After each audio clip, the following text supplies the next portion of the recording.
would draw nearer to Him, always surrendered each moment. I would draw nearer to Him. I would draw nearer to Jesus, seeking His strength to be true, willing to tell of His goodness, gladly His bliss will do. I would draw nearer to Jesus. I would draw nearer to Him, always surrendered each moment. I would draw nearer to Him.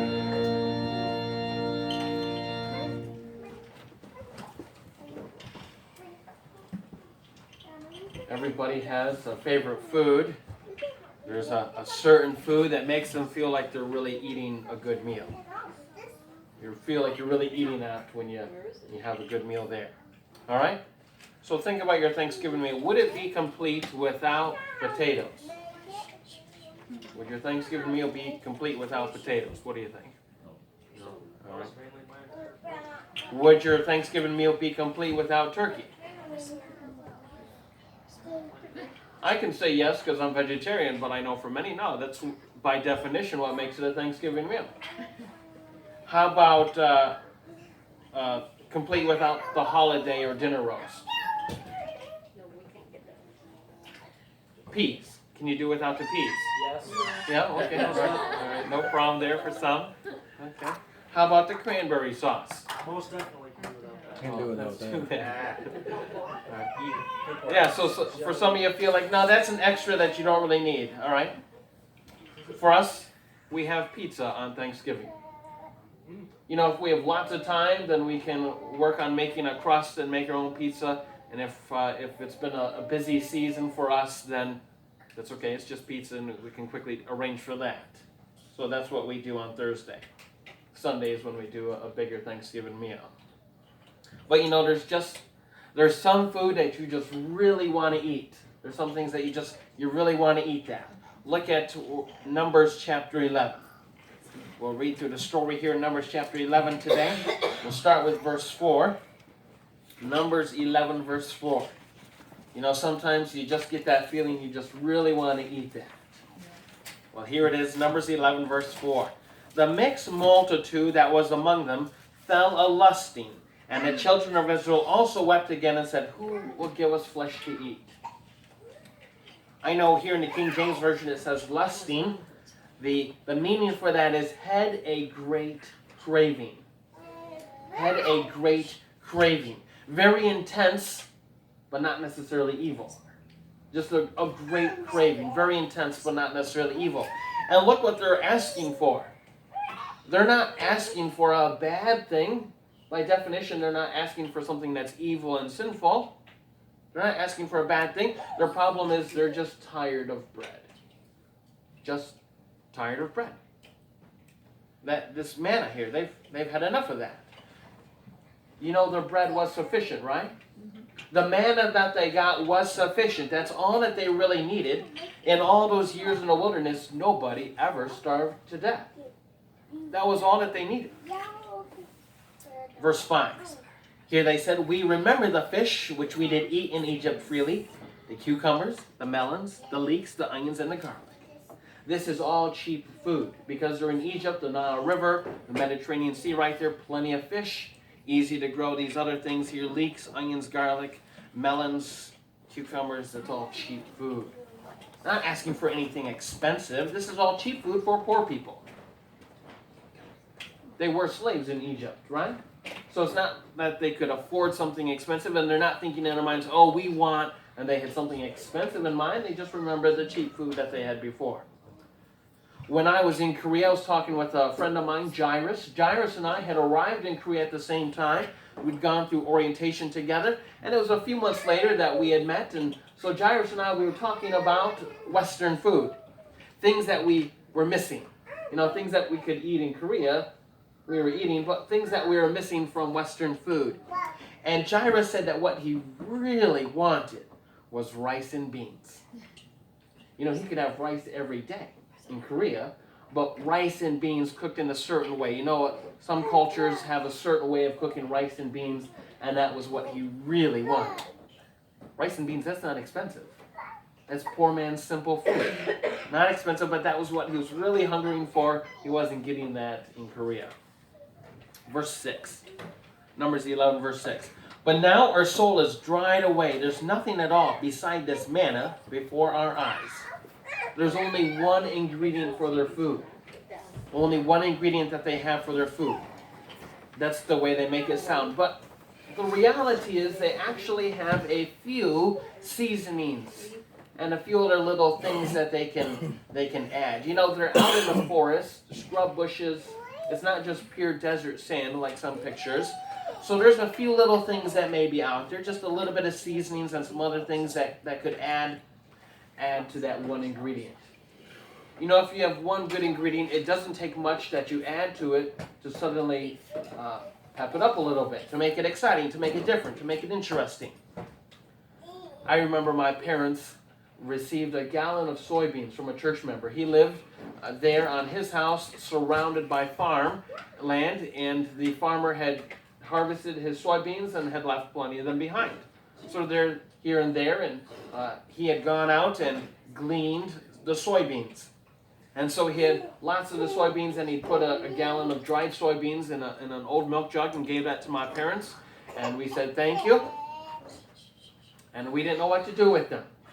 We didn't know exactly how to cook them or what to do to make them good or interesting or taste great. And so most of that gallon of soybeans just sat on the shelf for about 5 years.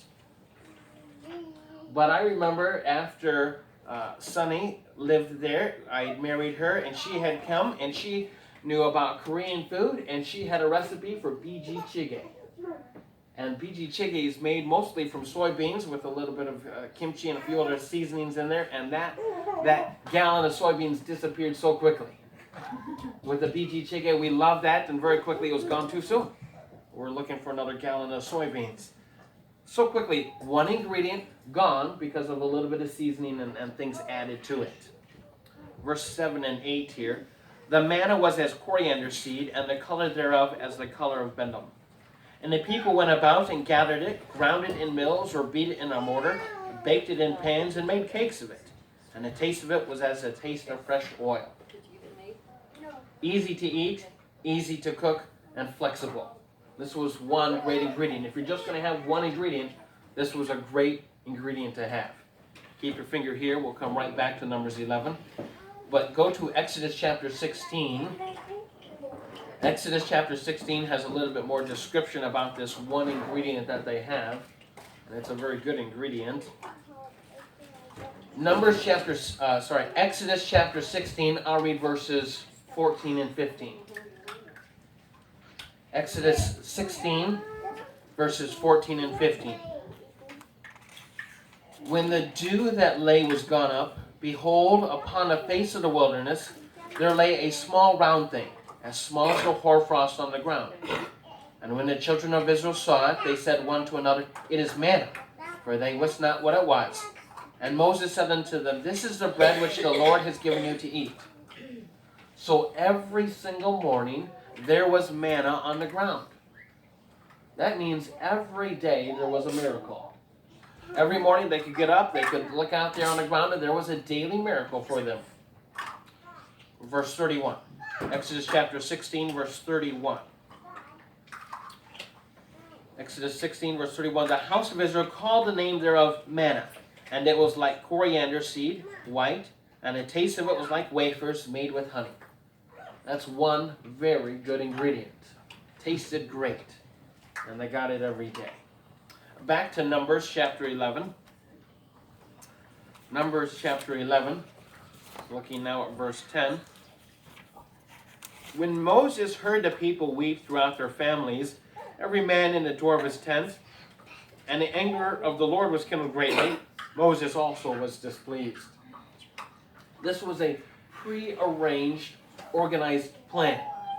All the folks there in their tents had already made a plan saying, on this day, at this time, you stand in the door of your tent and we'll all cry at the same time. And so everybody at their tent, at that day, at that time, stood there by their tent, and at the right time, they all cried. Oh, manna. Hate this manna. Or tired of this manna. And cry, and the little children would cry, I'm tired of manna. And so they all cried at the same time. Those are prearranged, organized, planned, and there they are crying. Now the next few verses, it's tempting for me to skip the next part of the story because it's not about food. You know, we're looking here at Numbers chapter 11 talking about food. And so as I get to these next verses, I think maybe I should just skip this part because it's not about food, but that's actually the point of the story. The point of the story, it's not about food. There's something different there, a different lesson there. It's something spiritual related with God. Something spiritual with God here. So verse 11. Numbers 11, verse 11. Moses said to the Lord, wherefore hast thou afflicted thy servant? And wherefore have I not found favor in thy sight, that thou layest the burden of all this people upon me? Have I conceived all this people? Have I begotten them, that thou shouldst say unto me, carry them in thy bosom, as a nursing father bears the sucking child into the land which thou swearest unto their fathers? When should I have flesh to give unto all this people? For they weep unto me, saying, give us flesh that we may eat. You know, Moses, as you read his complaint here, I have to remind us that Moses doesn't actually have to get the food, does he? No. Moses doesn't have to get the food. God will do that. And yet when we read his complaint, it sounds like he is responsible for that. Moses doesn't have to get food. God will. Verse 14 and 15. I am not able to bear all this people alone, because it is too heavy for me. If thou deal thus with me, kill me, I pray thee, out of my hand. If I found favor in thy sight, let me not see my wretchedness. Moses says to God, if you really like me, kill me. God, if you really love me, kill me, because I'm tired of this. Verse 16 now. The Lord said to Moses, gather unto me 70 men of the elders of Israel, whom thou knowest to be the elders of the people, and officers over them. Bring them unto the tabernacle of the congregation, that they may stand there with thee. And I will come down and talk with thee there, and I'll take the spirit which is upon thee, and will put it upon them, and they shall bear the burden of the people with thee, that thou bear it not thyself alone. So he tells Moses, you figure out who, but you figure out 70 guys, elders, officers, leaders among the people. You figure out 70, you bring them, and I'll share some of the spirit of burden with them. Verse 18, God says, and say unto the people, sanctify yourselves against tomorrow. And ye shall eat flesh, for you have wept in the ears of the Lord, saying, who shall give us flesh to eat? For it was well with us in Egypt, therefore the Lord will give you flesh, and you shall eat. My version Bible here says sanctify. The word means prepare. So God is saying to them, prepare yourselves. Get ready. Prepare yourselves. Verse 19, you shall not eat 1 day, nor 2 days, nor 5 days, neither 10 days, nor 20 days. And Moses, as he hears that, as those numbers come by, he knows some of those numbers and some of the meanings, and oh, that's bad. That's going to be worse. This is not good. This is a double execution. More than that, it's not good here. Verse 20, but even a whole month, until it come out your nostrils, and it shall be loathsome unto you, because you have despised the Lord which is among you, and have wept before him, saying, why came we forth out of Egypt? God's plan is to, and he's telling them, he says, you guys are going to eat it because you want it, but you're going to eat it till you're sick of it. Get sick of it. He's going to feed them so much of it. When I was little, especially during the fall time, I loved apple cider. Cider, that was great. You know, drink a nice big cup full of that, and loved apple cider, and that was just one of my favorite beverages.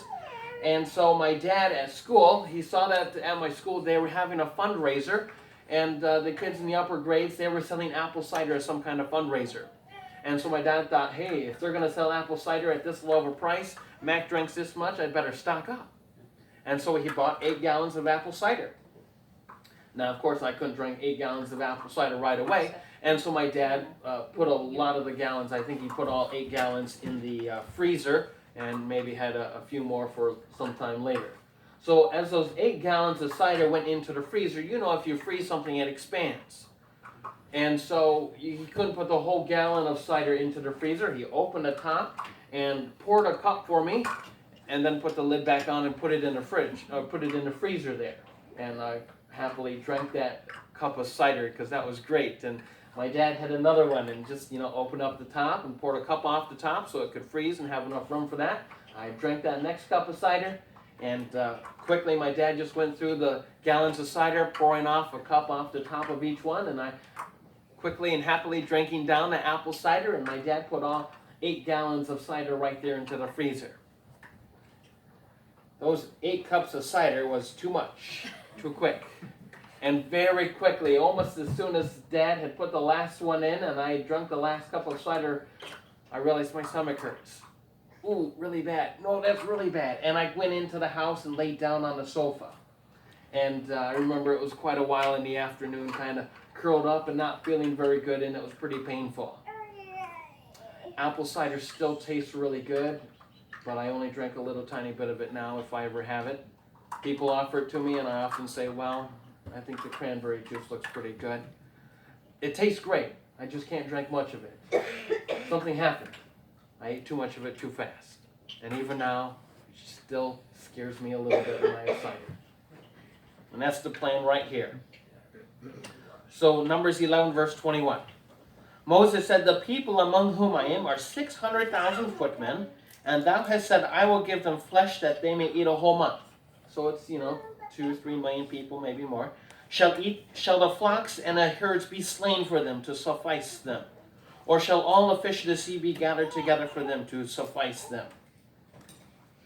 And the Lord said to Moses, is the Lord's hand waxed short? Thou shalt see now whether my word shall come to pass unto thee or not. God has ways of taking care of any situation.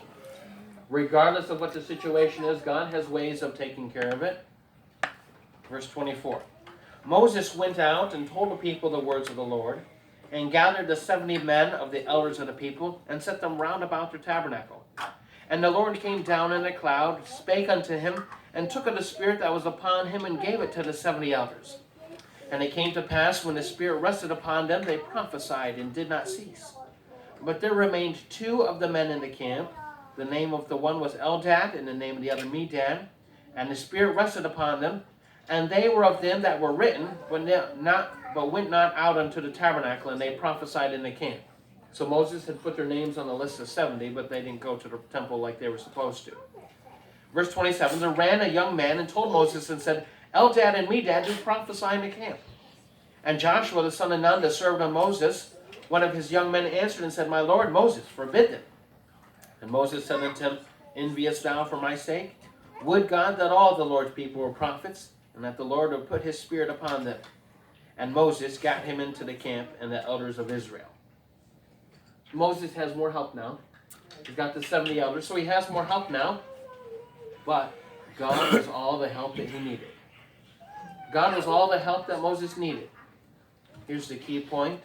God gives us everything we need, but sometimes we want more. God gives us everything we need, but sometimes we want more. They had manna, that's all that they needed, but they wanted something more. Moses had God, that was all the help he needed, but he wanted more, so he got some elders. Verse 31. There went forth a wind from the Lord, and brought quails from the sea, and let them fall by the camp, as it were a day's journey on this side, and as it were a day's journey on the other side, round about the camp, and as it were 2 cubits high upon the face of the earth. So the little quail were coming flying by. They were flying about 3 feet high, easy to catch. You could just hold your bag out, and they would fly right into it. Or if you're into baseball, you could just swing your club, and they'd be right there, and easy to get the quail. Easy to catch, 3 feet high, and they were everywhere. Verse 32, the people stood up all that day, and all that night, and all the next day, and they gathered the quails. He that gathered least gathered 10 homers, and they spread them all abroad for themselves round about the camp. 10 homers, that's equal to about 62 bushels. 62 bushels of quail. And that's for the guy who got the least. So obviously some of them had more.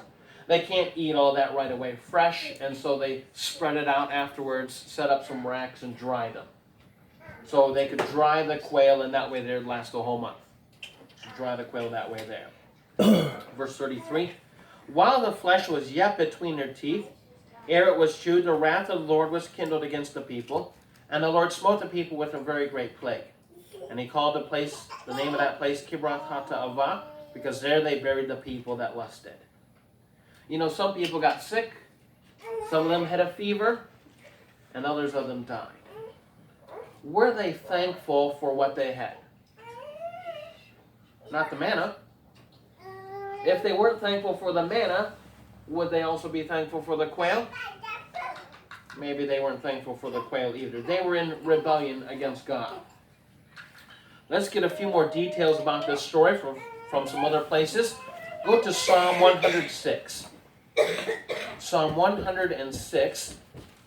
We'll get a few details from David here about this quail for Thanksgiving event. Psalm 106, verse 13. They soon forgot his works. They waited not for his counsel, but lusted exceedingly in the wilderness and tempted God in the desert. Again, that phrase there, they had a great craving. So there they are, had a great craving. Verse 15. He gave them their request, but sent leanness into their soul. Leanness in the soul. They were filled with earthly. They had plenty of food. They were filled with earthly, but that meant that they were spiritually empty. Does that happen to us as well? We get filled up with earthly things and then we forget about spiritual things. Deuteronomy, keep your finger in Psalm. I'll come back to Psalm in a moment, but go to Deuteronomy 8. Deuteronomy chapter 8, verse 3. Deuteronomy 8, verse 3. Deuteronomy 8, verse 3. This is as Moses repeats their history. He says, He humbled thee, and suffered thee to hunger, and fed thee with manna, which thou knewest not. Neither did thy fathers know, that he might make thee know that man does not live by bread alone, but by every word that proceeds out of the mouth of the Lord does man live. Amen. How do people live? Is it based on earthly things? No, it's based on spiritual things. We don't survive on earthly, we survive on spiritual things. Verse 16, still Deuteronomy chapter 8, but now down to verse 16. Who fed thee in the wilderness with manna, which thy fathers knew not, that he might humble thee, that he might prove thee, to do thee good at thy latter end. God wants to give us spiritual blessings. He had arranged the whole thing out there in the wilderness with that manna, the quail. All of those things were arranged for their spiritual blessing. God wants to give us spiritual blessings. Go now to Psalm 78. Psalm 78. This is the story of how God works here. The whole story is in verses 17 through 37. So let's read this as it's a different perspective on the story written sometime after the event. Psalm 78, I'll start with verse 17. They sinned yet more against them by provoking the Most High in the wilderness. They tempted God in their heart by asking meat for their lust. Yea, they spake against God. They said, Can God furnish a table in the wilderness? Behold, he smote the rock, that the waters gushed out. The streams overflowed. Can he give bread also? Can he provide flesh for his people? Therefore the Lord heard this and was wroth. So a fire was kindled against Jacob, and anger came up against Israel, because they believed not in God, and trusted not in his salvation. Though he had commanded the clouds from above, and opened the doors of heaven, and had rained down manna upon them to eat, and had given them of the corn of heaven, man did eat angels' food. He sent them meat to the full. He caused an east wind to blow into heaven, and by his power he brought in the south wind. He rained flesh also upon them as dust, and feathered fowls like as the sand of the sea. And he let it fall in the midst of their camp, round about their habitations. So they did eat, and were well filled, for he gave them their own desire. They were not estranged from their lust, but while their meat was still in their mouths, the wrath of God came upon them, and slew the fattest of them, and smote down the chosen men of Israel. For all this they sinned still, and believed not for his wondrous works. Therefore their days did he consume in vanity, and their years in trouble. When he slew them, then they sought him, and they returned and inquired early after God. And they remembered that God was their rock, and the high God their Redeemer. Nevertheless, they did flatter him with their mouth, and they lied unto him with their tongues, for their heart was not right with him, neither were they steadfast in his covenant. As I read through this in Psalm, I think the key verse is verse 22. Verse 22. Because they believed not in God and trusted not in his salvation. That manna was something spiritual. Every day they were getting a miracle. But that quail, that was a desire for something earthly. And if they had to compare the two, they would say something spiritual like this manna, a daily miracle. No, we'd rather have the quail, something earthly. Give us the quail. They wanted earthly more than they wanted spiritual. They saw manna as just food. That's all. Even though it was a miracle every day, it was just food for them. Nothing spiritual about it. Nothing spiritual from God. You know, they lost joy in God's providence. They should have been so excited. They should have opened their tents every morning and they should have said, wow, look at this. We got manna. You know, excitement, because that's another miracle that morning. But they lost the joy in God's providence and they just thought about earthly things. This was a problem that they had for a long time. John chapter 6. John chapter 6. In Jesus' day, they still thought of manna as food. They still thought of manna as food. They didn't think about it as a spiritual thing. It's still a problem in Jesus' day. The story here is John chapter 6. And my assignment for you this afternoon, this Thanksgiving weekend, this afternoon, read 22 through 63. John chapter 6, 22 through 63.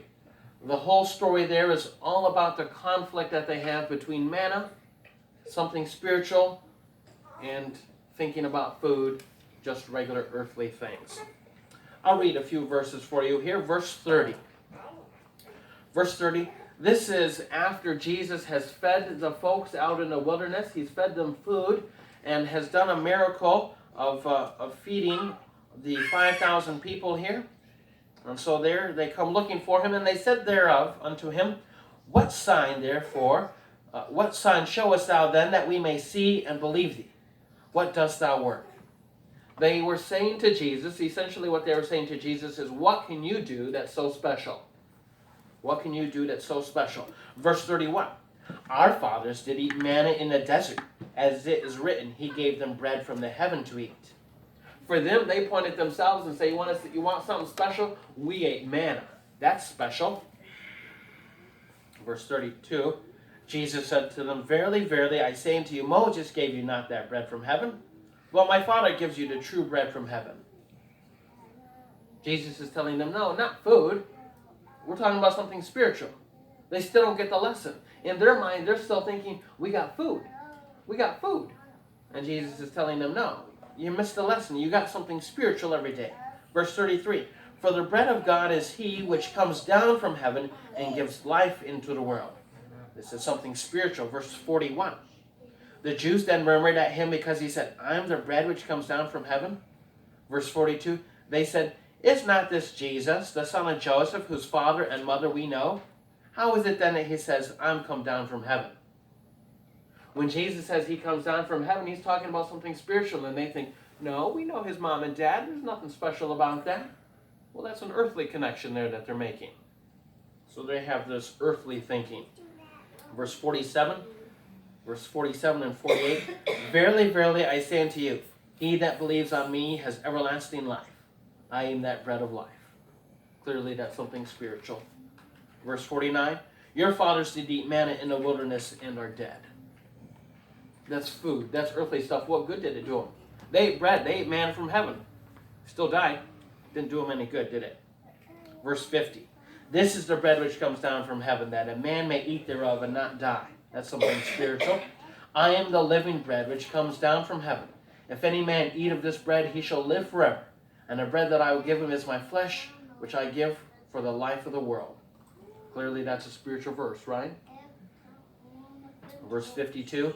The Jews thereof strove among themselves, saying, how can this man give us his flesh to eat? What are they thinking about? Earthly things. They still don't get it.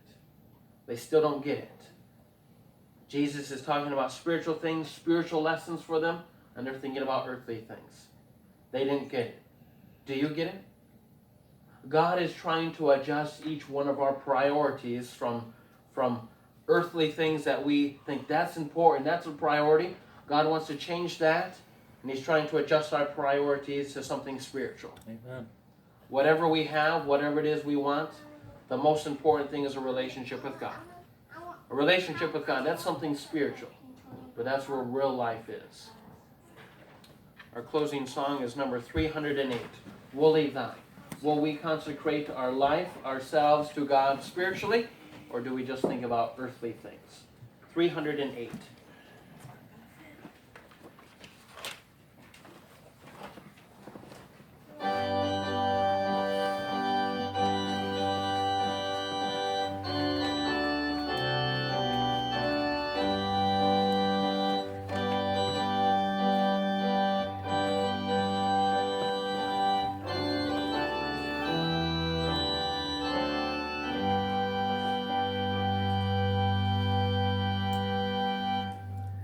I would be, dear Savior, holy thine. Teach me how, teach me how. I would do thy will, O Lord, not mine. Help me now. Holy thine, holy thine, holy thine, this is my vow.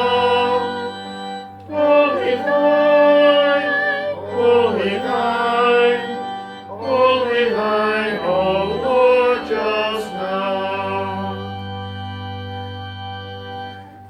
For His worldly pleasure